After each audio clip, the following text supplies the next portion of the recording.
लोकप्रतिनिधींच्या फायद्याचं. राजकारण सामान्यांसाठी की राजकीय फायद्यासाठी, कॉन्ट्रॅक्टरच्या की गावच्या भल्यासाठी? ऐकूया तुमच्याच गावच्या राजकारण्यांकडून आमने सामने. की थ्रिप्स हा जो रोग होता हा 15 एप्रिलच्या आधीपासून होता आणि त्याची औषधं मार्च महिन्यापासून विकत घेतलेली औषधं होती. मग 15 एप्रिल नंतर कोणी औषधं विकत घेतली आणि कोणालाही बिलं माफ होणार आहेत? नुसत्या आंबा व्यापाऱ्यांच्या दिशाभूल करण्याचा प्रयत्न या ठिकाणी भारतीय जनता पार्टीच्या माध्यमातून केला जातो आहे. या पण औषधाला GST देतो, मग आमच्या आंब्याचाही रेट ठरलाच पाहिजे. आज शेतकऱ्याची अशी अवस्था आहे की लाखो रुपये, साधारण जो 100 पेटीचा धंदा करतो छोटा शेतकरी, त्याचं 50-60 हजार रुपये औषधाचं बिल होतं आहे, त्याच्यात तो GST भरतो आहे. मग ते म्हणजे अशा शेतकऱ्यांनी करायचं काय? पेंटिंग ठेवायची आणि लटकून ठेवायची, त्यातच जर समाधान मान्य ही जर BJP सरकार सत्तेत असताना अशी जर प्रवृत्ती असेल तर लोकांचं नुकसान होणारच आहे. आणि मी स्वतःचे प्रयत्न करून स्वतः जर मला काहीतरी मिळवायचं असेल मग सरकार हवंच कशाला आपल्याला? ह्या खासदारांना स्थानिक विकास निधी, आपला स्वतःचा निधी हा कुठेही खर्च करण्याची याची कुवत नसल्यामुळे नजीकच्या आता काही दिवसातच त्यांचं पूर्ण जसा गणपती आपण पाण्यात बुडवतो तसं त्यांचं विसर्जन ही सिंधुदुर्ग जिल्ह्यातली ही देवगड तालुक्यातली जनता केल्याशिवाय राहणार नाही. देवगड किंवा रत्नागिरी, रायगड, सिंधुदुर्गाची संपूर्ण किनारपट्टी ही कुठेतरी सिडकोच्या घशात घालायचा जो घाट घातला जातो आहे त्याने असं मला वाटतं की इथं देवगडवर विकास करण्यापेक्षा ते देवगड विकायच्या मार्गात जास्त कल दिसतो. 10 वर्षातलं एक जरी ह्या सिंधुदुर्ग जिल्ह्यामध्ये म्हणूयापेक्षा त्याच्या एका तालुक्यात, ह्या देवगड तालुक्यातल्या शेवटच्या कोपऱ्यात एक जरी असा प्रकल्प केला असेल की मी दिल्लीवरून जाऊन संसद भवनात भांडून तुमच्यासाठी एखादा प्रकल्प आणला तर नक्कीच आम्ही त्याला त्या अशा सांगणाऱ्या कार्यकर्त्याला आम्ही नक्कीच बक्षीस देऊ. किती पर्यटनात्मक आणलेले BJPचे प्रोजेक्ट इव्हेंट झाले आणि नंतर बंद झाले?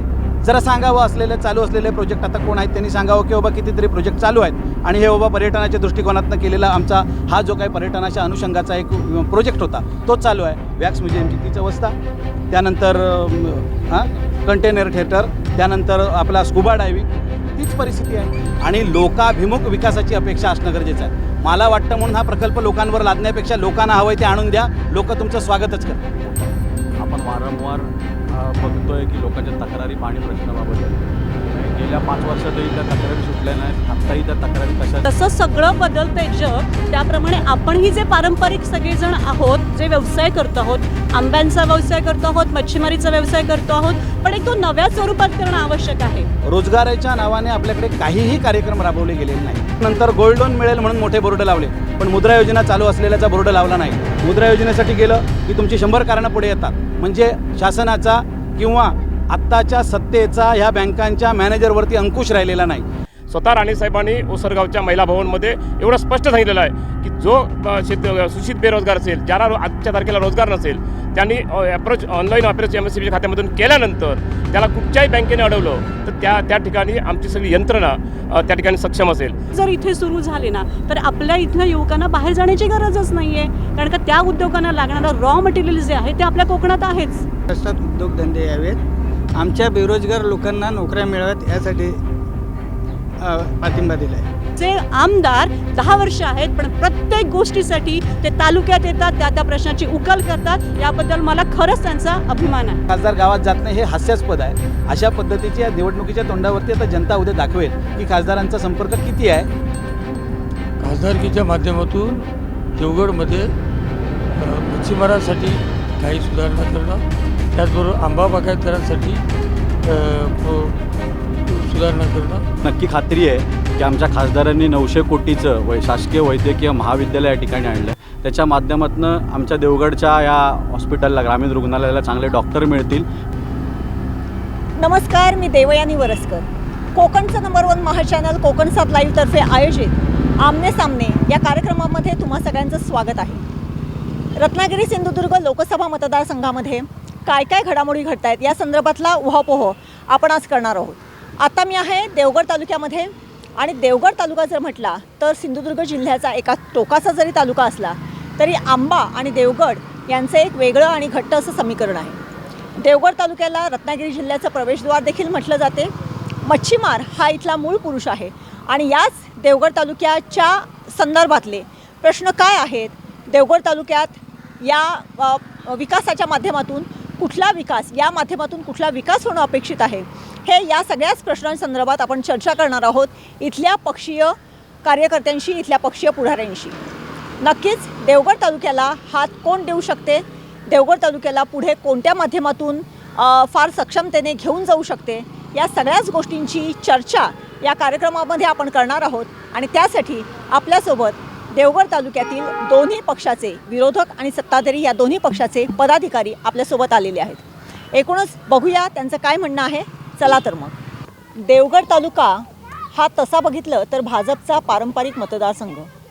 देवगडचे स्वर्गीय आप्पासाहेब गोगटे यांनी या मतदारसंघामध्ये भाजपचे जे कमळ आहे ते कायमस्वरूपी फुलवून ठेवलेलं होतं. आणि गेल्या काही वर्षात या मतदारसंघावरती, विधानसभा मतदारसंघावरती कोणालाही आक्रमण करता आलेलं नाही आहे. आता रत्नागिरी सिंधुदुर्ग लोकसभा मतदारसंघाच्या अनुषंगाने ज्यावेळेस वेगवेगळ्या राजकीय पक्षांमध्ये थोडीशी फाटाफूट झालेली आहे, त्या पार्श्वभूमीवरती देवगडचं राजकारण कसं फिरणार आहे, देवगडच्या राजकारणाचे मुद्दे काय असतील आणि देवगडचा विकास खरंच कशामध्ये आहे, या सगळ्यावरच चर्चा करण्यासाठी आपल्याबरोबर तालुक्यातले जे कोणी पदाधिकारी आलेले आहेत, तालुकाध्यक्ष आलेले आहेत, ते इथे आलेले आहेत. आणि माझ्याबरोबर आहे आमचा देवगडचा प्रतिनिधी नागेश दुखंडे. नागेश, एकूणच आपण आज आमनेसामने घेतोय देवगड तालुक्यातल्या विविध प्रश्नांवरती. रत्नागिरी सिंधुदुर्ग लोकसभा मतदारसंघाच्यावरती आधारित काय विकासाचे मुद्दे असतील, गेल्या 5 वर्षामध्ये, गेल्या 10 वर्षामध्ये देवगड तालुक्याचा या दृष्टिकोनातून विकास झाला का, पुढचं व्हिजन काय असणार आहे, एकूणच या दृष्टिकोनातून जर विचार केला तर बातमीदार म्हणून तू इथे वावरत असतो, तुला काय वाटते देवगड तालुक्याचे काय काय प्रश्न असावेत?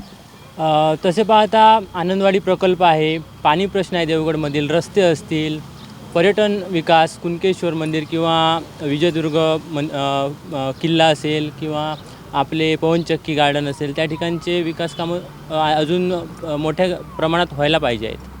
नक्कीच एकूणच ह्या सर्वच दृष्टिकोनातून आपण आज चर्चा करणार आहोत. सर्वात प्रथम मी नागेशला सांगेन की आज जे पदाधिकारी आपल्याकडे या आमनेसामने चर्चेसाठी उपस्थित झालेले आहेत त्यांची ओळख करून दे. नागेश, तू या सगळ्यांची ओळख करून दे, त्यानंतर आपण कार्यक्रमाला सुरुवात करूया. धन्यवाद मॅडम. नमस्कार, मी संतोष किंजवडेकर, भारतीय जनता पार्टी देवगड तालुकाध्यक्ष. नमस्कार, मी संतोष मयेकर, महाराष्ट्र नवनिर्माण तालुका अध्यक्ष. तन्वी चांदोसकर, नगरसेविका, देवगड जामसंडे नगरपंचायत. नमस्कार, मी अमित भगवान जाधव, महाराष्ट्र नवनिर्माण सेना सहसंपर्क अध्यक्ष देवगड. नमस्कार, मी तुषार बाबल, राष्ट्रीय काँग्रेस व्यापार उद्योग विभाग जिल्हाध्यक्ष. नमस्कार, मी गणेश गावकर, देवगड युवा सेना तालुका प्रमुख उद्धव बाळासाहेब ठाकरे गट.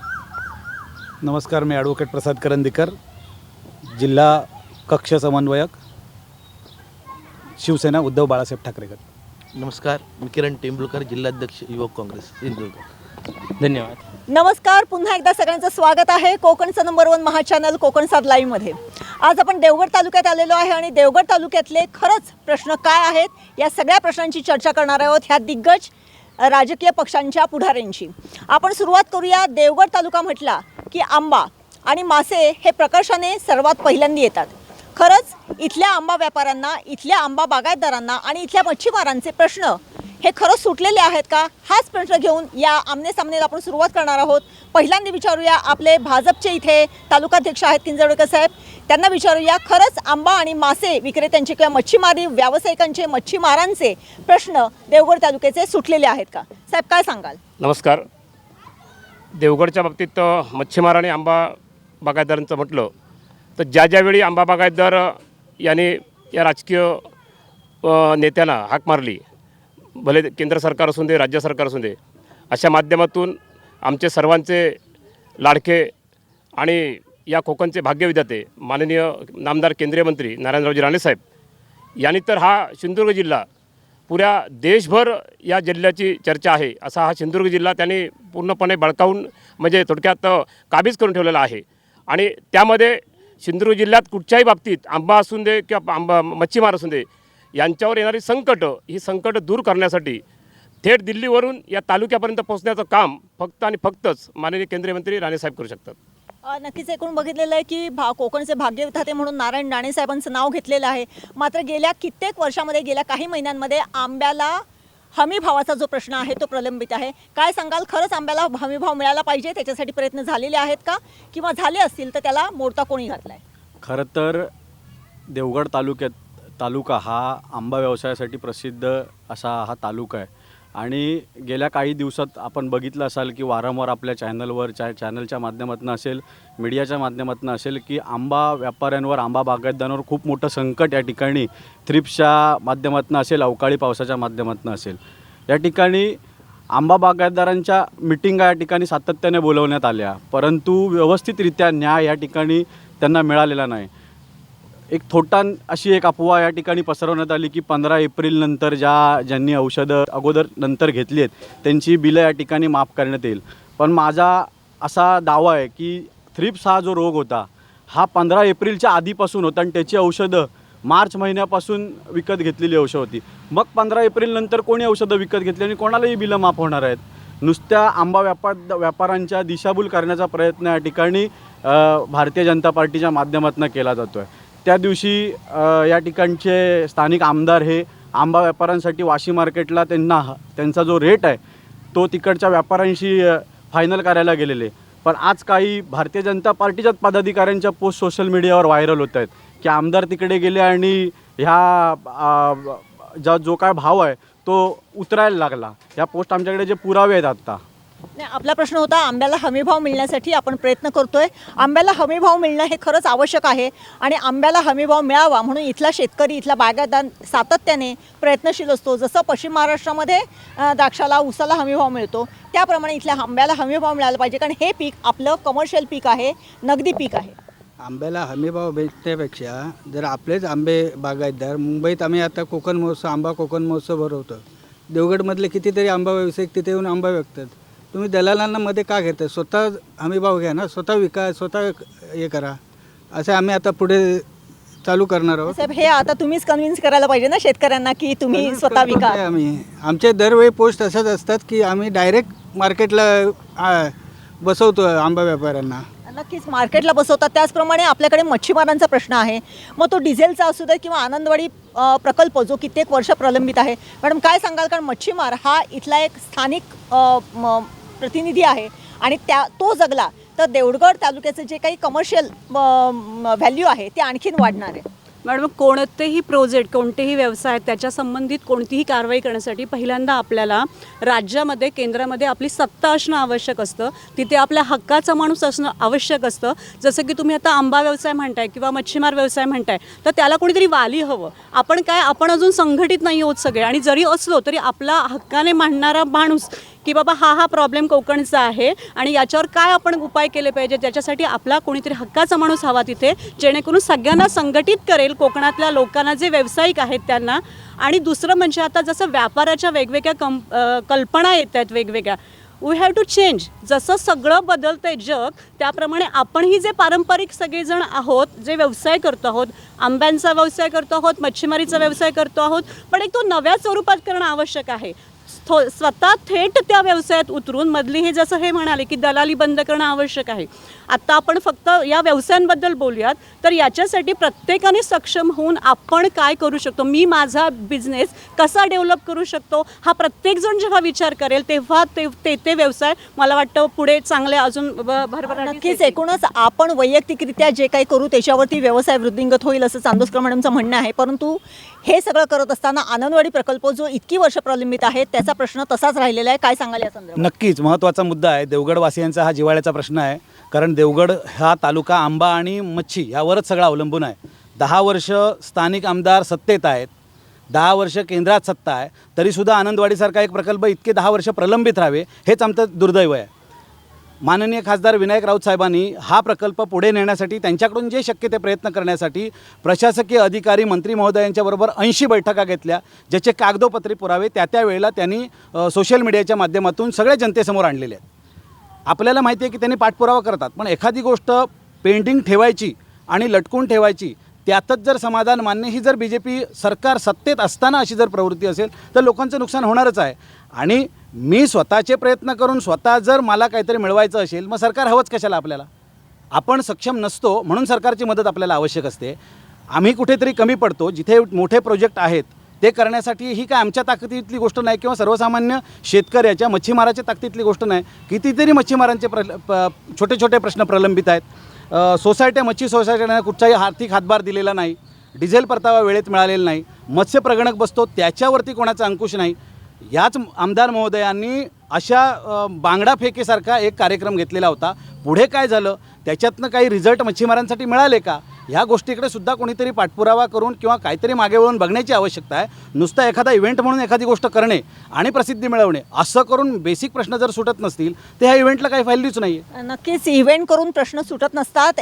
या संदर्भामध्ये बोललेले आहेत. बेसिक प्रश्न जे मच्छीमारांचे आहेत ते तसेच प्रलंबित आहेत. काय सांगाल? काही विरोधी नेते हे आपलेच आहेत, परंतु ते फक्त टार्गेट काही आमच्या नेत्यांना ज्यांनी ह्या देवगड तालुक्यामध्ये वारंवार सतत बारीक सारीक गोष्टी, म्हणजे उदाहरणार्थ एखादं हॉस्पिटलमध्ये ह्या देवगड तालुक्यातला जनतेवर आलेलं संकट असेल, एखाद्या कुटुंबात आलेलं संकट असेल, हे संकट प्रसंग दूर करण्याचं काम ज्याने अहोरात्र केलं, त्यांची बदनामी करण्याचं ह्यांनी सुपारी घेतली असेल तर त्या सुपारीला आम्ही जुमानीत नाही. एक मुद्दा.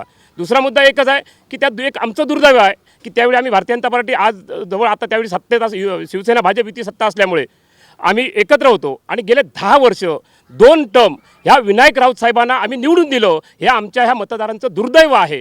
कारण ह्या विनायक राऊतांनी, चॅलेंज आहे माझं, ह्या विनायक राऊतांनी जर खासदार म्हणून दिल्लीत जर आज संसद भवनात काम करत असताना खासदार म्हणून केव्हा तरी येऊन ह्या मतदारांची जर दुःख जाणून घेतली असती किंवा केव्हा तरी ह्या एक आमसभा जशी असते तशी ह्या खासदारांनी एखादी सभा घेतली असती तर ह्या लोकांनी, चॅलेंज आहे माझं, केव्हाही आमनेसामने परत यावं आणि ह्याने सांगावं. मुद्दा एवढाच आहे की ह्या खासदारांना स्थानिक विकास निधी, आपला स्वतःचा निधी हा कुठेही खर्च करण्याची त्यांची कुवत नसल्यामुळे नजीकच्या आता काही दिवसातच त्यांचं पूर्ण जसा गणपती आपण पाण्यात बुडवतो तसं त्यांचं विसर्जन ही सिंधुदुर्ग जिल्ह्यातली, ही देवगड तालुक्यातली जनता केल्याशिवाय राहणार नाही. एकूणच पक्षीय पातळीवरती जर बघितलं तर निश्चितच हे जे काही ॲलिगेशन्स आहेत ते त्यांच्या पातळीवरती योग्य आहेत. मात्र खरंच आनंदवाडी प्रकल्प की जो महत्त्वाचा होता, ह्या देवगड तालुक्याचे एक चेंज करणार होता, टर्निंग पॉईंट होता, तो अद्याप प्रलंबित आहे. ही वस्तुस्थिती कोणीच नाकारणार नाही आहे. त्याचबरोबर पर्यटनदृष्ट्या देवगड तालुका हा अत्यंत सक्षम आहे. मग तिथे विजयदुर्गसारखा किल्ला असो किंवा आत्ताच नुकतंच उभारलेलं पवनचक्की इथलं गार्डन असो, अशाच पद्धतीने विमलेश्वर आहे किंवा असे अनेक सुंदर सुंदर समुद्रकिनारी इथे आहेत. मात्र गेल्या 10 वर्षात किंवा आत्तापर्यंत पर्यटनदृष्ट्या देखील ही आंब्याची राजधानी ज्याला म्हटलं जाते, या देवगड तालुक्याचा तितकासा विकास झालेला नाही आहे. देवगड तालुका हा एका टोकाला पडत जरी असला तरी आवर्जून लोक विजयदुर्ग किल्ला बघायला येतात, पवनचक्की गार्डन बघायला येतात, इथल्या माशांचा आनंद घ्यायला येतात. एकूणच या दृष्टिकोनातून जर बघितलं, काय सांगाल तुम्ही, या सगळ्याच दृष्टिकोनातून, पर्यटनाच्या दृष्टिकोनातून देवगड तालुक्याचा खरंच विकास झालेला आहे का? पर्यटनाच्या दृष्टीतून देवगड तालुक्याचा म्हणावा तसा विकास झाला नाही. कारण असं आहे की पर्यटनासाठी जे प्रोजेक्ट आणले ते कार्यान्वित राहून ते पुढे चालले पाहिजे, ते चालताना दिसत नाहीत. ही आजची वस्तुस्थिती आहे. दुसरी गोष्ट अशी, देवगड हे उत्कृष्ट आहे आणि पर्यटनासाठी 1 नंबर आहे, हे सगळेजण कबूल करतात.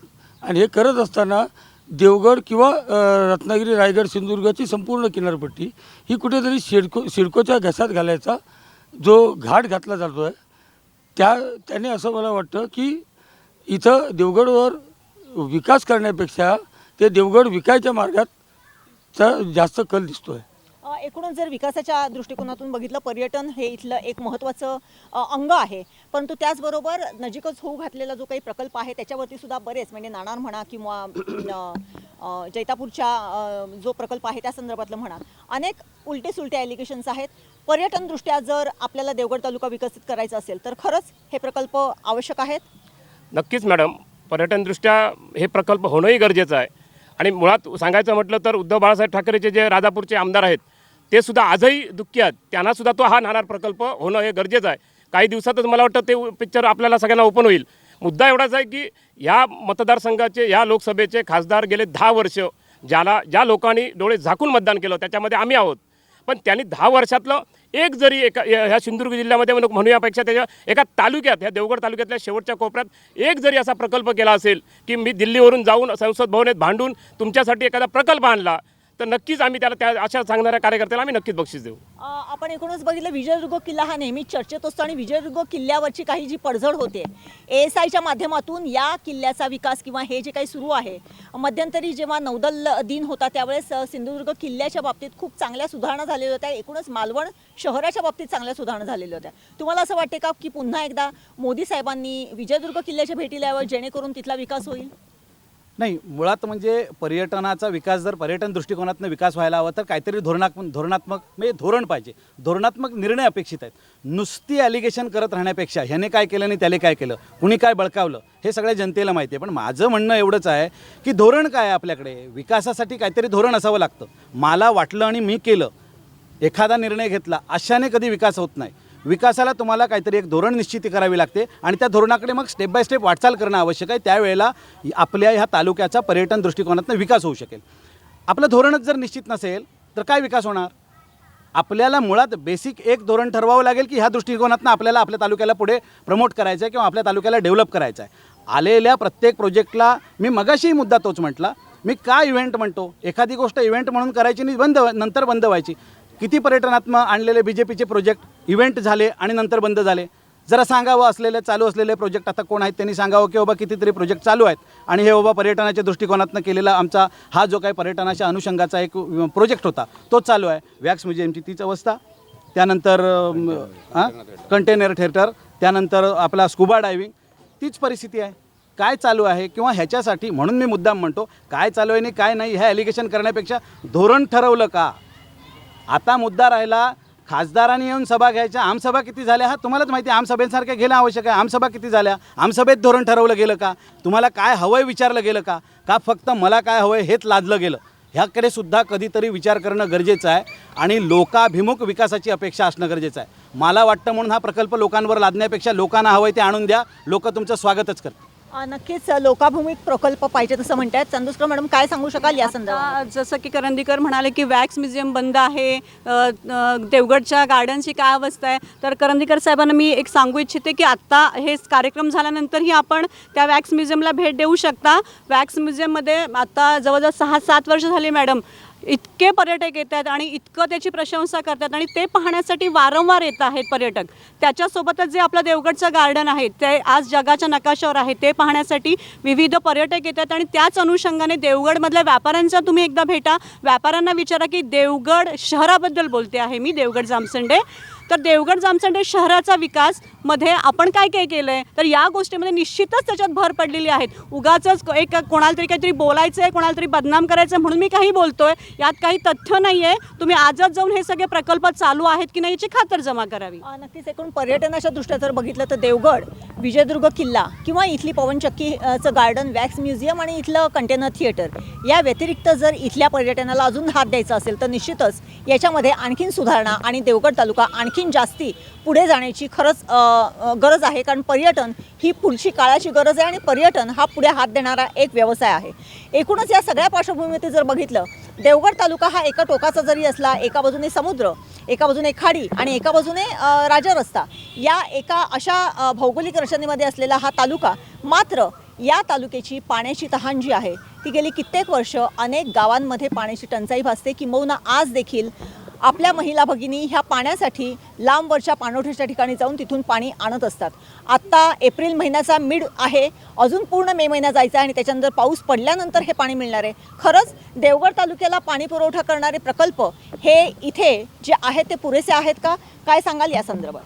नक्कीच मॅडम, मी एवढंच सांगेन की 2 टर्म आपण आपले सर्वांचे एक लाडके पंतप्रधान माननीय नरेंद्र मोदी साहेब यांनी जे प्रकल्प जवळजवळ मला वाटतं 54 योजना वैयक्तिकरित्या केल्या, त्यामध्ये प्राधान्याने या चालू वर्षामध्ये जवळजवळ 2 वर्ष झाली, 2 वर्षामध्ये प्रत्येक तालुक्यामध्ये हर घर नल म्हणजे जलजीवन योजना, म्हणजे प्रत्येक कुटुंबा म्हणजे ज्या कातळावर वसलेलं घर असेल त्या ठिकाणी त्या कुटुंबाला ग्रामपंचायतीने नळ कनेक्शन देणं, हे जे बाकीत केलं त्याप्रमाणे जवळजवळ सुमारे एका गावात 2-2, 2.5, 3-3 कोटीची कामं या 100% प्रगतीपथावर आहेत. आणि एवढं अभिमानाने सांगेन, या तालुक्याचे स्थानिक आमदार, या विधानसभेचे माननीय आमदार नितेशजी राणे साहेब यांचा पाण्याच्या बाबतीत कायमस्वरूपी पाठपुरावा असल्यामुळे आणि त्याप्रमाणे राज्य सरकार असून दे, केंद्र सरकार असून दे, त्यामुळे देवगड तालुका हा एक भाग्यवान देवगड तालुका आहे. तुम्ही मला वाटतं अनेक ठिकाणी आमने सामने हे कार्यक्रम केला असाल, पण देवगड तालुक्यामध्ये हा एप्रिल आणि उद्या मे जरी उजडला तरी मला वाटतं एकही शासनाकडे टँकर मागावं लागत नाही.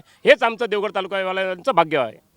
टँकर मागावं लागत नाही असं म्हणणं आहे. एकूणच जर बघितलं की देवगड तालुक्याला पाणी पुरवठा करणारी अन्नपूर्णा नदी, शिरगावचं धरण, आणखीन एक धरण आहे की जिथून देवगडला पाणी पुरवठा होतो. खरंच ते सक्षम आहेत का देवगड तालुक्याला पाणी पुरवठा करण्यासाठी? नाही, खरं तर देवगड तालुक्याचा म्हणा किंवा देवगड शहराचा पाणी प्रश्न खूप मोठा आहे. आपण वारंवार बघतोय की लोकांच्या तक्रारी पाणी प्रश्नाबाबत आहेत. म्हणजे गेल्या 5 वर्षातही त्या तक्रारी सुटल्या नाहीत. आत्ताही त्या तक्रारी तशाच आहेत. परंतु आता जेव्हा देवगड नगरपंचायतवर शिवसेनेची सत्ता जेव्हा आली तेव्हा हा जो पाणी दाखला आहे देवगड पाणी आरक्षण दाखला ह्याचा पाठपुरावा करून आमच्या नगरसेवकांनी तो पाणी आरक्षण दाखला मिळवलेला आहे.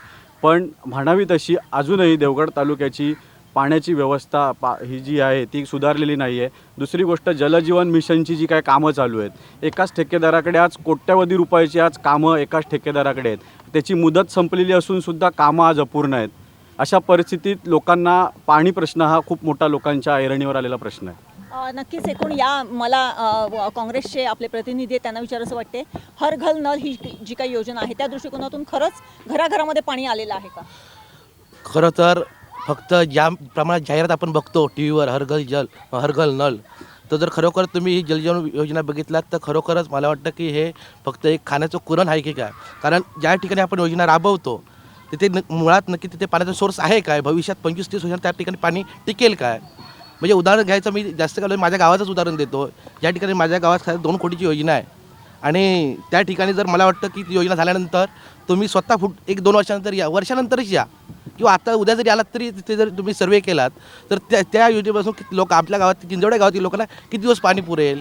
ही म्हणजे असं बरेच ठिकाणी हेच आहे की फक्त निव्वळ ठेकेदारांची पोटं आणि ठराविक ठेकेदार ठरलेल्या ठेकेदारांनाच ती कॉन्ट्रॅक्ट दिली जातात आणि ठरलेले ठेकेदारांची पोटं भरण्यासाठी हे सगळं चालू आहे आणि हा सगळा ठेकेदाराचाच कारभार आहे. कारण हे केंद्र सरकार हे बघितलं म्हणजे सगळ्याच बाबतीत अपयशी आहे असा माझा स्पष्ट आरोप आहे. आणि थोडं एक विषय मागे जातो की तुम्ही आंब्याचा जो मगाशी विषय घेतलात, खरोखरच इथे बघितलात तर गेली 35 वर्ष इथे BJPचा आमदार आहे. फक्त मच्छी 5 वर्षाचा कालावधी सोडला तर गेली कित्येक वर्ष इथली देवगडची जनता इथे भाजपच्या हातात सत्ता देते आहे. पण हा आंबा प्रश्न एवढा मोठा आहे की हा प्रश्नाच्या अगोदर सुटला पाहिजे होता की आंब्याला जो हमीभाव पाहिजे तो हमीभाव पाहिजेच. कारण आपण ज्या ठिकाणी फवारणीची औषधं घेतो त्यावेळी GST औषधाला आमच्याकडून घेतात, ज्यावरती आम्ही GST देतो म्हणजे इकडे आम्हाला हमीभाव मिळालाच पाहिजे. हे तर एक धोरणच आहे की ज्या गोष्टी आता आपण मोबाईल घेतल्यानंतर त्याला GST देतो म्हणजे त्याचं मोबाईलचं हे ठरलेलं आहे त्याचं कॅल्क्युलेशन, याला येणारा खर्च त्या आपलं प्रॉफिट सगळं काढून त्याच्यात ज्या आपण औषधाला GST देतो मग आमच्या आंब्याचाही रेट ठरलाच पाहिजे. आज शेतकऱ्याची अशी अवस्था आहे की लाखो रुपये साधारण जो 100 पेटीचा धंदा करतो छोटा शेतकरी त्याचं 50-60 हजार रुपये औषधाचं बिल होतं आहे, त्याच्यातून GST भरतो आहे. मग ते म्हणजे अशा शेतकऱ्यांनी करायचं काय? फक्त हे मोदींचं म्हणजे मोदींचं खरोखरच शेतकऱ्यांच्या बाजून हे शेतकऱ्यांच्या बाजून सरकार नाही आहे, हे धनदानकांच्या बाजून चालणारं सरकार आहे. कारण ह्यांना शेतकऱ्यांचं काही लेनदेन नाही आहे. नक्कीच एकूणच धनदानग्यांच्या बाजूने चालणारं सरकार असताना आपण पुन्हा पाणी प्रश्नाकडे येणार आहोत. मी विचारू इच्छिते, काय सांगाल की खरंच अशी 2 आपल्याकडे मोठे प्रकल्प इथे आहेत तरी देखील देवगड शहराचा जो पाणी पुरवठा आहे की जे सांगितलं जाते की देवगड शहरामध्ये खूप पाणी टंचाई असते किंवा आजूबाजूच्या काही गावांमध्ये पाणी टंचाई, खरंच अशी परिस्थिती आहे का? मी विरोधकांना एक प्रश्न विचारतो. गेली 10 वर्ष हे लोक बोलतात की मोदी सरकारमध्ये सत्तेत आहे, पण यांचा खासदार पण सत्तेतच होता ना, महाराष्ट्रात सत्तेतच होता ना. त्यांनी ही लाची 2.5 वर्ष सोडली शिंदे गटाची तर सत्तेत नाही, मग त्यांनी काय केलं आहे? एकूणच पाणी प्रश्नाच्या संदर्भामध्ये मी आपल्याला विचारू इच्छिते की देवगड हा एका बाजूला कातळ असलेला जिल्हा तरी देखील इथल्या पाण्याच्या दृष्टिकोनातून इथल्या महिला भगिनींना जे काही कुतोरोड करावी लागते, खरंच पुढच्या भविष्यामध्ये ही आपल्याला अपेक्षित आहे की हा प्रश्न सुटायला पाहिजे असं तुम्हाला वाटते? हो, नक्कीच हा प्रश्न सुटेल. मोदी साहेबांच्या विचाराने आणि यांच्या विचाराने नक्कीच हा प्रश्न पुढच्या भविष्य काळात हा नक्कीच सुटेल. जो मुद्दा मांडला आहे पाण्याचा तो सुटण्याचा आहेच, नक्कीच सुटेल. एकूणच जर बघितलं पाणी प्रश्नाच्या याच्यावरती जर बघितलं तर दोघांची अशी मतं आहेत की एका ठिकाणी देवगड तालुक्याला किंवा देवगड शहराला पाणी पुरवठा खूप कमी प्रमाणात होतो किंवा देवगड तालुक्यामधल्या प्रत्येक घरामध्ये हर घर नल ह्या योजनेअंतर्गत जर पाणी पुरवठा झाला तर निश्चितच इथल्या माणसांना कुठेच पाण्यासाठी वणवण करावी लागणार नाही आहे. या सगळ्यांबरोबरच आज सगळ्यात महत्त्वाचा आणि मोठ्या प्रमाणात भेडसावणारा प्रश्न जो आहे तो आहे बेरोजगारीचा. देवगड तालुक्यातला जर तरुण बघितला तर तो एकतर मच्छीमारी व्यवसायात असतो किंवा आंब्याच्या पेट्या किंवा आंबा व्यवसायामध्ये असतो.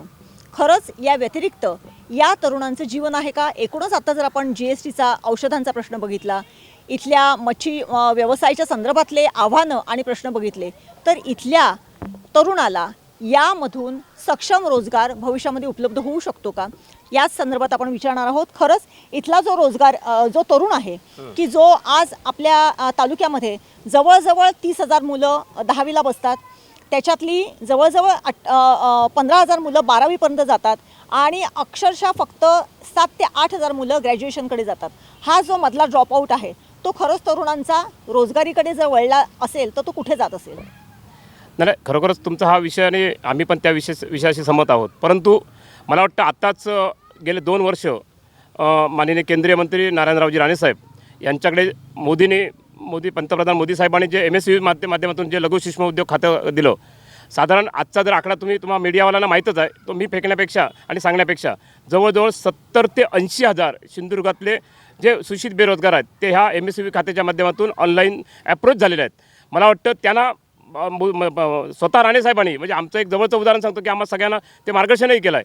स्वतः राणेसाहेबांनी ओसरगावच्या महिला भवनमध्ये एवढं स्पष्ट सांगितलेलं आहे की जो सूचित बेरोजगार असेल, ज्याला आजच्या तारखेला रोजगार नसेल, त्यांनी ऑनलाईन अप्रोच MSCVच्या खात्यामधून केल्यानंतर त्याला कुठच्याही बँकेने अडवलं तर त्या ठिकाणी आमची सगळी यंत्रणा त्या ठिकाणी सक्षम असेल. आणि मला वाटतं नक्कीच तसं म्हटलात तुम्ही तर यापुढेही आता स्टार्टअप ऑफ इंडिया या माध्यमातून MSCVच्या खात्याच्या माध्यमातून आणि केंद्र सरकारच्या ह्या मोदींच्या माध्यमातून अनेक मोदींनी ज्या वैयक्तिक 54 योजना काढल्या त्या 54 योजनासुद्धा सूचित बेरोजगारांसाठी महत्त्वाच्या आहेत. मग त्यामध्ये एखादं माही सेवा केंद्र असेल तो सुद्धा एक रोजगारच आहे. अनेक अशा योजना, त्यामुळे मला वाटतं काही लोकांना ते माहितीही नसतील, कारण माहिती करून कसं असतं, दिसतंय पण म्हणजे कळतंय पण ओळख नाही असा प्रकार असतो.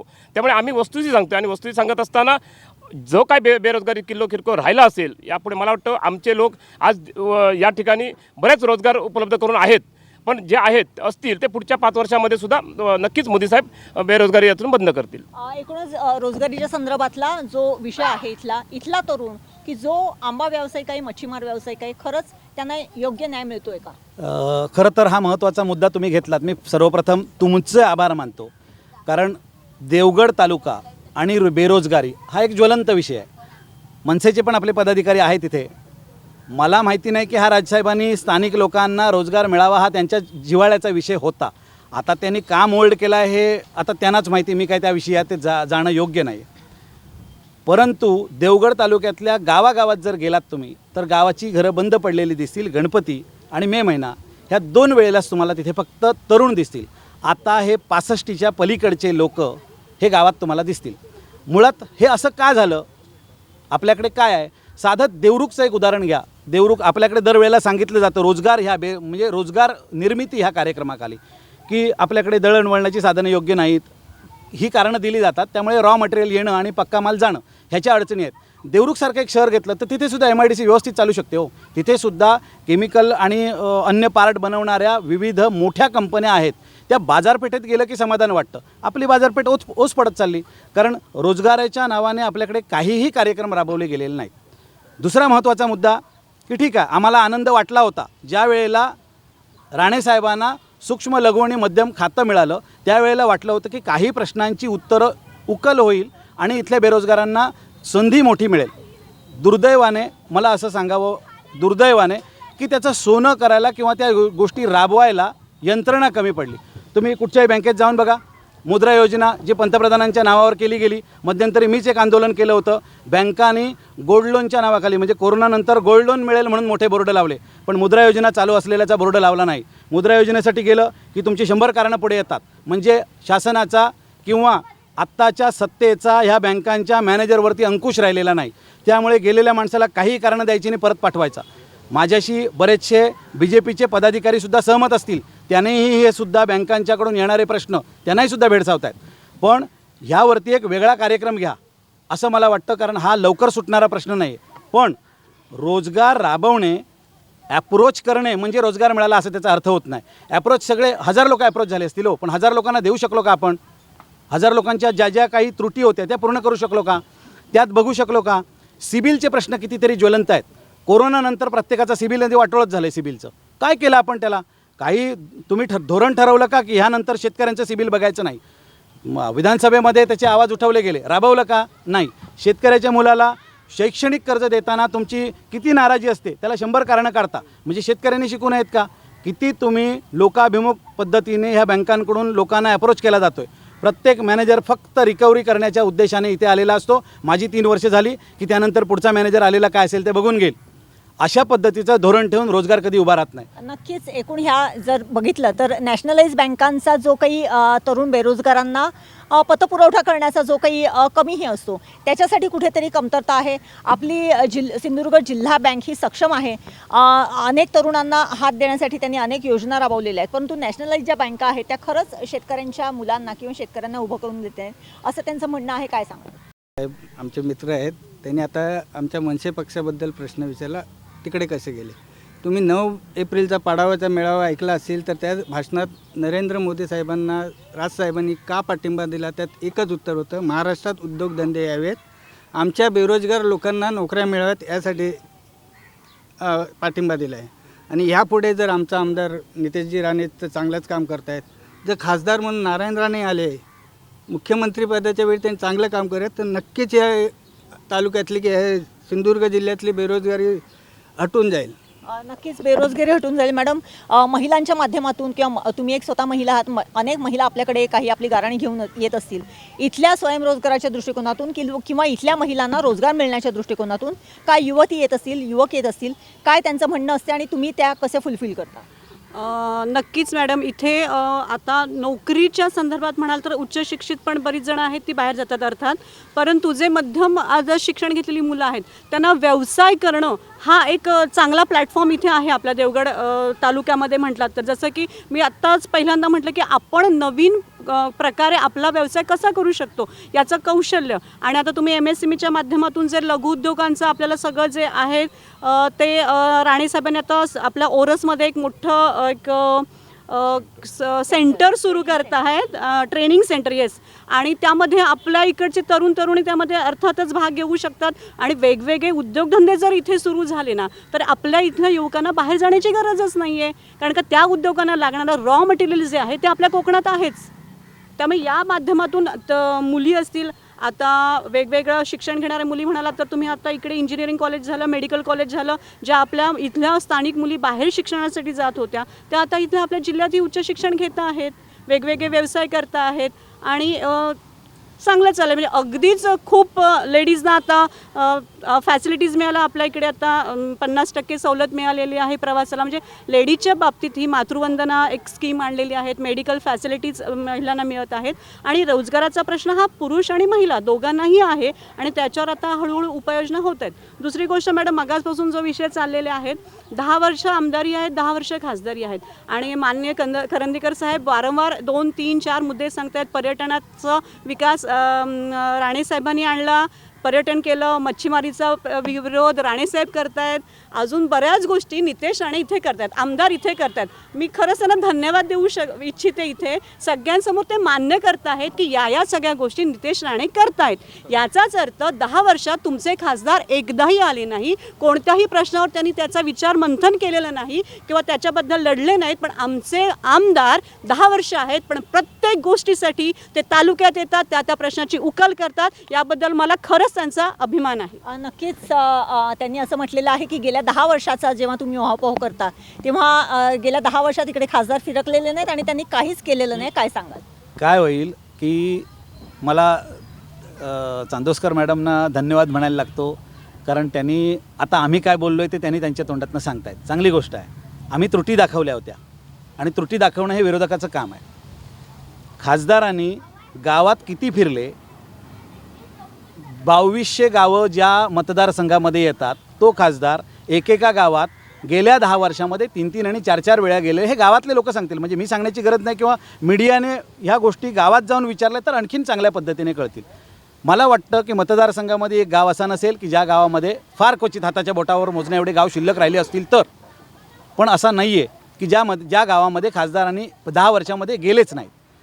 एवढी सगळी गोष्ट खासदार फिरतायत. खासदारांनी सगळ्यांना दाखवलेलं म्हणजे दर्शन दिलेलं आहे. खासदारांनी जाणीवा समजून घेतलेल्या, लोकांची भावना समजून घेतलेली आहे. आता त्याच्यात आमच्या खासदारांना भेटायला जायला कोणालाही कसलीही अडचण नसते. तुम्ही सांगितलात खासदार घरी आहे, सकाळी घरीकडे जाऊन बसलं की अपॉइंटमेंट लागत नाही, मध्ये PA लागत नाही, मध्ये अन्य कोण लागत नाही. खासदारांना गेलं की माणूस भेटतो, खासदार भेटतात, खासदार असलेल्याचा प्रश्न समजून घेतात, शक्य असेल तिथे सोडवण्याचा त्याच क्षणाला प्रयत्न करतात. ही खासदारांची कार्यपद्धती आहे. त्या कार्यपद्धतीवरती कालपर्यंत सगळे लोक आनंदी होते, कारण खासदार जिव्हाळ्याचा सगळ्यांना वाटत होता. BJPचे कितीतरी घरं अशी आहेत की ज्या घरामध्ये खासदार जाऊन जेवून आलेले आहेत, आणि तुम्ही म्हणताय की खासदारांनी गावात गेलेलं नाहीत किंवा खासदार गावात जात नाही, हे हास्यास्पद आहे. अशा पद्धतीची या निवडणुकीच्या तोंडावरती आता जनता उद्या दाखवेल की खासदारांचा संपर्क किती आहे, आणि त्या संपर्काच्या जीवावरतीच हे चढता मताधिक्य गेल्या वेळेला मिळालेला होता. आणि ही खासदारांची सगळ्यात मोठी जमेची बाजू आहे की खासदारां एवढा जनसंपर्क कुठच्याही लोकप्रतिनिधीचा नाही. जनसंपर्क दांडगा आहे, परंतु मला पुन्हा एकदा विषय जेव्हा आंब्याचा आणि जेव्हा रोजगारीचा येतो, इथलं प्रोसेसिंग युनिटचा फार मोठे विषय होते. कारण आंबा म्हटलं की कॅनिंग आलं आणि इथले प्रोसेसिंग युनिट्स आले. काय सांगाल त्या संदर्भामध्ये? कोण बोलेल याच्यावर? मी बोलतो. हे आंबा व्यावसायिक आहेत. नाही, बोला. चांगला मुद्दा आहे. खरोखरच तुम्ही बघितलात की आता प्रोसेसिंगचा युनिटचा विषय काढलात म्हणून सांगतो की देवगडात माझ्या मते 2 प्रोसेसिंग युनिट आहेत. एक मोठा अगदी इव्हेंट झालेला किंजवडा जिल्हा परिषद मतदारसंघात दाभोळ्यात, तिथे किती रोजगार उपलब्ध झाले आणि ते किती दिवस टिकले आणि आज त्या ठिकाणी किती रोजगार घेता येते त्या स्थानिक मुलं, हा पण म्हणजे शोधणार का विषय आहे. फक्त असंच की करायचं आणि पुढे काय करायचं, फक्त इव्हेंट करायचा, हाणायचे, त्याची सबसिडी, ते काही बोलायचा विषय नाही. सबसिडी घ्यायची, ते प्रोजेक्ट अर्धवट पडलेले आहेत. आणि जे प्रोजेक्ट आहेत ते कोण चालवत आहेत हे देवगडच्या जनता सुज्ञ आहे.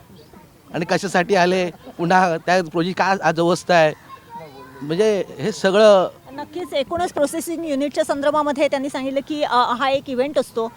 मला वाटते पहिल्यांदा मी किंजवडकर साहेबांना विचारेन की खरंच प्रोसेसिंग म्हणजे देवगड तालुका आंबा आणि कॅनिंग किंवा प्रोसेसिंग युनिट हे अत्यंत घट्ट असं समीकरण आहे, परंतु दुर्दैवाने इथे त्या प्रमाणामध्ये प्रकल्प होऊ शकलेले नाहीत. काय सांगाल की जो एक अत्यंत चांगला हात देणारा प्रोजेक्ट होऊ शकतो? त्याला हे प्रकल्प सगळे जास्तीत जास्त मोठे प्रकल्प देवगडवासियांसाठी जर व्हायचे असतील तर त्याला फक्त आणि फक्त केंद्रीय मंत्री जे आता विद्यमान केंद्रीय मंत्री आहेत की ज्याने कालचं एक MSCBचं खातं होतं, काही दीड वर्षाभरात त्यांनी जे काही प्रकल्प केले, 70 ते 80 हजार सुशिक्षित बेरोजगार ह्या जिल्ह्यातल्या अप्रोच करून घेऊन त्यांना आता रोजगार देऊ शकतात. त्यांच्या मनगडातच ताकद आहे. ज्यांनी 10 वर्ष इथं लोकसभेचं नेतृत्व केलं आणि त्यांना आम्ही निवडून दिलो. आता कंदीकर साहेब म्हणाल्याप्रमाणे दर्शन घेणं हे काय, जो आपला देव असतो, गणपती असतो, त्या गणपतीला पाया पडायला जायला कोणाचा विरोध नसतो. ते दर्शन घेऊन हा विकास होत नाही आहे. मुद्दा एवढाच आहे की केंद्रातली जबाबदारी आणि एक संसद भवनावर लोकसभेवर काम करणाऱ्या एका खासदाराचं काम, नजीकच्या खासदारांचं काम आणि ह्या आमचं दुर्दैव त्यांचं काम. माझं चॅलेंज आहे त्यांना परत एकदा. मी 10 वर्ष त्यांच्यासोबत काम केलं आहे आणि 2ही टर्म मी भारतीय जनता पार्टीचा तालुकाध्यक्ष असल्यामुळे त्यांच्यासोबत मी काम केलं आहे. पण तालुकाध्यक्ष म्हणून काम करत असताना त्यांना त्यांच्या तळगाव स्वतःच्या गावात जे लीड मिळालं नाही ते भारतीय जनता पार्टीच्या माध्यमातून माझ्या गावातून मी लीड दिलं. पण असा दुर्दैवी खासदार की त्यांनी माझ्या गावात एक शौचालय बांधण्यासाठी तिथं पाठी लावण्याची पण त्यांनी कुवत आपली दाखवली नाही. हे दुर्दैव आहे. नक्कीच. तांदूळकर मॅडम काय सांगाल की एकूणच प्रोसेसिंग युनिट आणि कॅनिंग? हां मॅडम, त्याच्या पहिलं मला जरा बोलायचं आहे. आपण जे बेरोजगार म्हणत आहात की कोकणमध्ये बेरोजगारी आहे, तर त्याच्यासाठी काहीतरी प्रकल्प येणं आवश्यक आहे. आता तुम्ही चिपी विमानतळ असू दे, हा इकडचा आपला देवगडच्या इकडचा प्रकल्प असू दे, हे मत्स्यालय असू दे, सी वर्ल्ड असू दे, जर 100 कोटी निधी आपल्याला कोकणासाठी अवेलेबल होता तो रिटर्न गेला. तर मला एवढंच विचारायचं आहे, जर आपल्याला बेरोजगारी कमी करायची असेल तर वेगवेगळे प्रोजेक्ट प्रकल्प येणं आवश्यक आहे. तर या सगळ्या प्रकल्पाला, आता मी 3 प्रकल्पाची जी नावं सांगितली, त्यांना विरोध कोणी केला? कोकणामध्ये या प्रकल्पांना विरोध कोणाचा आहे आणि का आहे? म्हणजे प्रकल्प येत नाही म्हणून बोलायचं आपण, बेरोजगारी कमी होत नाही, आणि त्याच्यासाठी जर प्रकल्प कोणी आणत असतील, केंद्र सरकार इकडे आणत असतील, त्याला विरोध करायचा. त्यात कोणाचं नुकसान आहे? नक्कीच. एकूणच या सगळ्या ह्याच्यावरती आपण चर्चा केलेली आहे. आपण आता एकच शेवटचा प्रश्न, एकदम रॅपिड फायर प्रश्न विचारणार आहोत की खरंच पुढच्या 5 वर्षामध्ये देवगडला अपेक्षित विकास काय? प्रत्येकाकडून एकेका वाक्यामध्ये आपण उत्तर घेणार आहोत.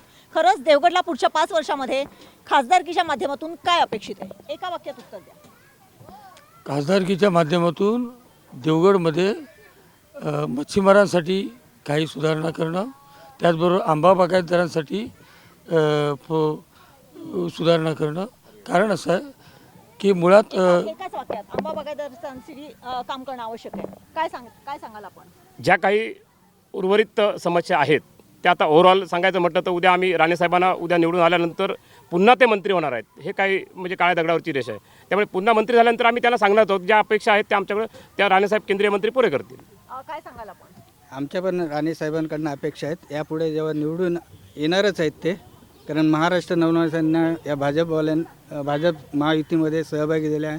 आम्ही खांद्याला खांदा लावून त्यांना निवडून आणण्यासाठी 100% प्रयत्न करणार. नक्कीच निवडून आणण्यासाठी 100% प्रयत्न करतील. विकासात्मक पुढच्या 5 वर्षात काय बघताय देवगड? या ठिकाणी आरोग्याचे प्रश्न व्यवस्थितरित्या सुटले पाहिजेत. आपण गेले कित्येक दिवस बघतोय की देवगड तालुक्याची आरोग्य यंत्रणा इतकी विस्कळीत झाली आहे. मला नक्की खात्री आहे की आमच्या खासदारांनी 900 कोटीचं शासकीय वैद्यकीय महाविद्यालय या ठिकाणी आणलं आहे. त्याच्या माध्यमातून आमच्या देवगडच्या या हॉस्पिटलला, ग्रामीण रुग्णालयाला चांगले डॉक्टर मिळतील आणि इकडची आरोग्य यंत्रणा चांगली सुधारेल. चांगले डॉक्टर मिळून आरोग्य यंत्रणा सुधारेल. काय सांगाल, पुढचे 5 वर्षाचा विकास कसा बघताय? पर्यटन हा सगळ्यात मोठा रोजगार देणारा उद्योग आहे. त्याच्यासाठी धोरणात्मक निर्णय घेऊन पर्यटन वाढीसाठी जास्तीत जास्त प्रयत्न होणं गरजेचं आहे आणि पर्यटनाभिमुख रोजगार इकडे उपलब्ध होणं गरजेचं आहे. नक्कीच पर्यटनाभिमुख रोजगार होतील. मॅडम काय सांगाल, पुढची 5 वर्ष? मला तेच बोलायचं होतं की पर्यटन हा मेन बेस आहे कोकणाचा, आणि ते जर डेव्हलप झालं तर कोकणाची नक्कीच आर्थिक प्रगती होणार आहे. नक्कीच. तुम्ही काय नक्कीच मॅडम, पर्यटन आणि रोजगार निर्मिती 100% होईल. राणे साहेब आले की 100%. नक्कीच राणे साहेब आले तर पर्यटन आणि रोजगार निर्मिती होईल. पुढची 5 वर्ष देवगडसाठी काय बघताय? रोजगार महत्त्वाचा मुद्दा आहे आणि आंब्यासाठी हमी भाव आणि तो मोठा महत्त्वाचाच विषय आहे, कारण तळागाळापर्यंत सर्वसामान्य शेतकरी त्याच्यावर आपला उदरनिर्वाह करतात आणि तो आंबा हमी भाव हा महत्त्वाचा विषय. नक्कीच आंब्याला हमीभाव मिळाला पाहिजे, असंच आहे. एकूणच आज आपण आमने सामनेच्या माध्यमातून देवगड तालुक्याच्या प्रश्नांविषयीची चर्चा केलेली आहे. दोन्ही गटाचे जे काही उमेदवार होते किंवा दोन्ही गटाचे जे काही पक्षीय प्रमुख आहेत ते आत्ता आपल्याबरोबर आहेत. राजकारण कसं असते बघा, पक्षीय राजकारण जर बघितलं तर त्याच्यामध्ये अनेक बदल घडत असतात. काल परवापर्यंत एकमेकांच्या खांद्याला खांद्या लावून, एकमेकांच्या खांद्यात खांदे घालून चालणारी माणसं आज एकमेकांच्या समोरासमोर उभी ठाकलेली आहेत. देवगड तालुक्याच्या विकासाच्या दृष्टिकोनातून जर बघितलं तर दोघांचेही मुद्दे त्यांच्या दृष्टिकोनातून अत्यंत समर्पक असे आहेत. परंतु या सगळ्यामधून एक सुवर्ण मध्य काढून निश्चितच देवगडातल्या तरुणाला योग्य असा रोजगार मिळणं आवश्यक आहे. इथल्या महिला भगिनींचे जे काही कष्ट आहेत ते कमी व्हायला पाहिजेत आणि इथला जो मूळ आहे, जो आंबा व्यावसायिक आहे, जो मच्छीमार आहे, तो टिकला पाहिजे. याच्यासाठी देवगड तालुक्यामध्ये निश्चितच विकास होण्याची गरज आहे. येणाऱ्या माध्यमातून, येणाऱ्या खासदारकीच्या इलेक्शनच्या माध्यमातून याच्यामध्ये काय फरक पडतील? इलेक्शन होणार आहे ते होत राहील, मात्र पुढच्या 5 वर्षामध्ये देवगड तालुका किती सक्षमरित्या पुढे जातो, देवगड तालुका सिंधुदुर्ग जिल्ह्याच्या विकासाला किती हातभार लावतो, हे बघणं निश्चितच औत्सुक्याचं आणि जरुरीचं ठरणार आहे. आता आपण इथेच थांबतोय. याच्यासाठी आपल्याकडे हे जे पक्षीय पदाधिकारी आले त्यांचे सगळ्यांचे मी आभार मानते आणि कोकणचा नंबर 1 चॅनल कोकणसात लाईव्हच्या माध्यमातून आज देवगडमध्ये आमने सामनेसाठी आलेल्या तमाम या पक्षीय पदाधिकाऱ्यांचे आभार मानून मी इथेच थांबते. धन्यवाद. राजकारण विकासाचं की लोकप्रतिनिधींच्या फायद्याचं?